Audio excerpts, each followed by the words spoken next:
وَلَقَدْ أَرْسَلْنَا رُسُلًا مِّن قَبْلِكَ وَجَعَلْنَا لَهُمْ أَزْوَاجًا وَذُرِّيَّةً وَمَا كَانَ لِرَسُولٍ أَن يَأْتِيَ بِآيَةٍ إِلَّا بِإِذْنِ اللَّهِ لِكُلِّ أَجَلٍ كِتَابٌ۔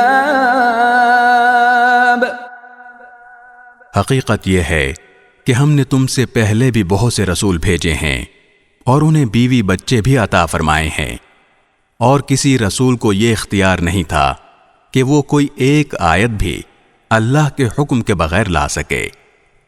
ہر زمانے کے لیے الگ کتاب دی گئی ہے۔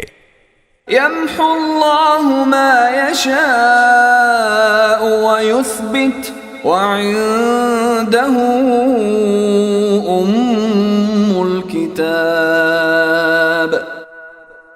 اللہ جس حکم کو چاہتا ہے منسوخ کر دیتا ہے اور جس کو چاہتا ہے باقی رکھتا ہے، اور تمام کتابوں کی جو اصل ہے وہ اسی کے پاس ہے۔